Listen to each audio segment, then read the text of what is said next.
This is Margo Rose of Body Aware Grieving, and I'd like to talk about two emotions that can look and feel really similar to each other. Sadness and depression can tend to be hard to discern one from the other sometimes. And here at Body Aware Grieving, our hope is to go as efficiently and smoothly as possible from some of the kind of darker, heavier emotions that, like grief and sadness, depression, um, stress, and how to move as smoothly as possible into some of the emotions that people tend to enjoy a little bit more, feeling joyful, feeling productive, feeling satisfied. And each of these emotions can tend to respond best to a different set of actions. And so, speaking specifically for myself, I don't want to act like I'm a mental health professional. I'm not a therapist. I'm a personal fitness trainer, but I've had experience with both sadness and depression. And in myself, they can look very similar, but I have to just catch it at that right moment because sadness, I think, has responded best to just kind of leave it be or even go into it a little bit more. When I'm feeling sad, I really just like to let myself stay relaxed and think or reflect about what I've experienced that's making me sad and just kind of stay in that place for a while. And then I eventually feel it sort of lift on its own. During times when I've experienced what I would call depression, I think it's kind of the opposite. When I've had something like depression, it feels heavy. It feels like if I don't make an action to change what I'm feeling, and if I don't change the depression, that it's likely to feel like I'm being pulled deeper into it. So when I feel sadness, I tend to feel rather passive and accepting of it. And when I feel depressed, I consider that I need to start doing something that's going to pull me out of it, whether it's calling friends or becoming more active or seeking out some kind of help.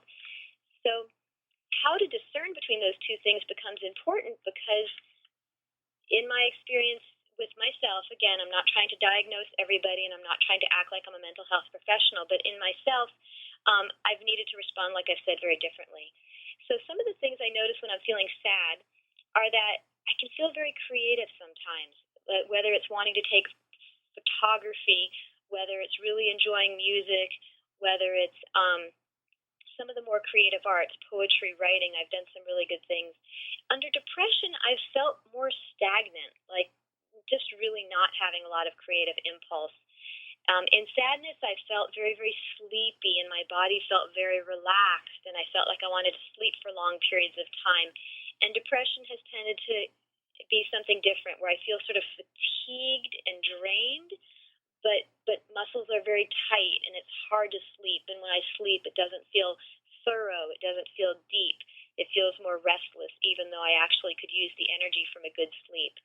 In sadness, it seems like very heightened senses. My sensations are all very hypersensitive, whether it's everything seeming too loud or too bright, or my skin feels very sensitive. And in depression, it can feel kind of different from that. It can be very shut down, a very low sense of sensation, kind of like a fog, and kind of like not really having a lot of my senses not really working really well. Sadness makes me cry, and it feels, the tears feel good. They feel kind of wet and juicy and healing in the way you want tears to really feel, and then afterwards I feel refreshed. And at times that I would have what I've called depression, I feel like I should want to cry, or that I could make myself, but I can't. I feel kind of stuck. I feel like I can't even get that kind of release, and that lack of crying can feel very tight in my throat and in my chest and in my muscles. And even wanting to cry doesn't come as smoothly as a good healing kind of medicine as easily.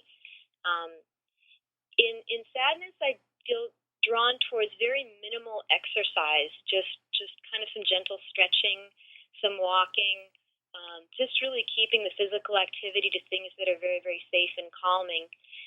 With depression, I've had huge success, enormous success at getting myself out of depression by doing vigorous physical activity, some cardio, walking along at the beach and there's wind and you're in the sand and it's effort, or some kind of simple but rather vigorous physical activity, whether it's hiking or stairs has really worked to lift me out of depression and get me functioning and thinking a whole lot better and a whole lot differently.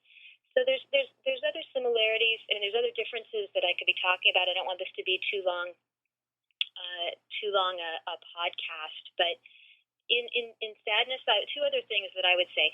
In sadness, I feel very comforted if I'm near my friends. I feel like being near my friends is very consoling and very uplifting.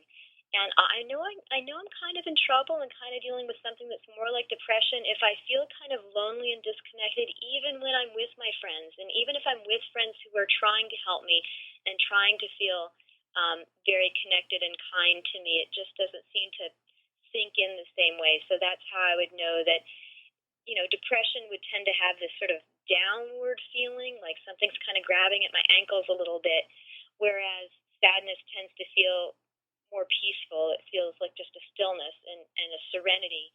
And, sadness by far, to me, the more enjoyable emotion compared to depression. So I would say that those are some of the things that help me figure out when I watch some of these behaviors over the years. I can start to figure out, okay, what do I need to do next?